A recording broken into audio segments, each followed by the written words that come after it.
a-ha are a very underestimated band. One of the biggest musical exports from Norway. Actually, one of the biggest exports from Norway. Manje, Paul and Morten. Really fantastic guys. Catchy riffs, catchy melodies, catchy vocals, catchy rhythms, catchy concepts. They really just got it all right from day one. Initially, a-ha were kind of influenced by Joy Division, The Doors, Echo and the Bunnymen, and The Cure.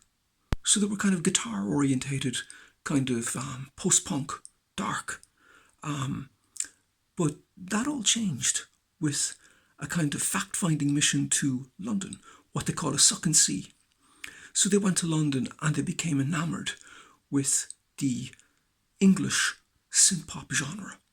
And they were heavily influenced by Orchestral Manoeuvres in the Dark, one of my biggest influences, and Depeche Mode, another major influence of mine.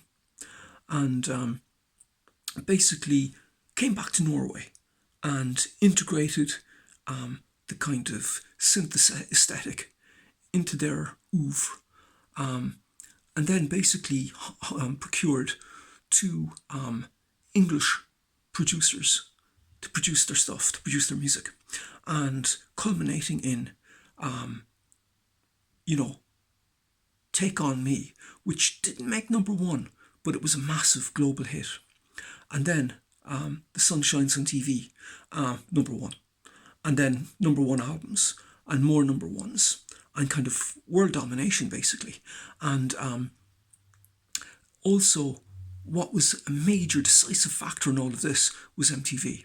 Because MTV started broadcasting during the day, having daytime rotations, and a-ha were getting massive coverage, saturation coverage, and that built them an immense following.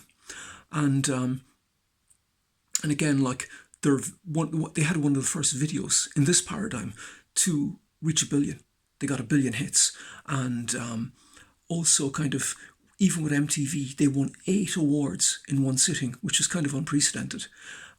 So massive. And then hiatus, and back again with a massive album and singles, top 10 singles. Another hiatus, and back again with more kind of massive singles and a majorly successful album. Also kind of, they've influenced like serious people. Like, for example, Adam Clayton has cited them also as being very underestimated. And indeed, U2 have said that they influenced Beautiful Day. So a-ha are directly influential in, that song. And also, Chris Martin has cited them as kind of a major influence, as has Graham Nash. Now, Graham Nash was kind of more kind of a collector, like he was really into them. And then he came over and sung backing vocals on Analog, that album. And Graham Nash is, yes, from Crosby, Stills, Nash and Young. Stern's digression. When I taught Cillian Murphy, I used to teach him some of the songs from Crosby, Stills, Nash and Young. And I have to say that Cillian Murphy could have made a career playing in that idiom, because he really was excellent at that kind of paradigm. So they, a-ha really are kind of world, dominating kind of synth pop guys, making brilliant videos, but also synth pop, and then kind of migrating back to guitar orientated stuff and doing incredible at that, and then back to synth pop again. So very, very, very talented guys, brilliant musicians, brilliant guys, great sons of Norway. Now, next thing, intersection. I've played with lots and lots of Norwegian musicians, quite a few, and have very, very strong links to Norway. But the intersection is actually quite fantastic. On the summer solstice MTV sessions that they did with, he invited Ian McCulloch to come and play on it, which actually was a number 10 top 10 in the charts.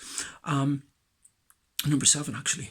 That a former student of mine from the Wright Music Centre in the late 80s, early 1990s, John O'Mahony, was an engineer on the MTV Unplugged Aha. He also engineered Cast and Steel, another album after that. He engineered that as well. So John O'Mahony has done 2 albums for Aha, and I used to teach him in the Wright Music Centre with Cillian Murphy, late 80s, early 90s. Thank you very much for listening, and tusen tak.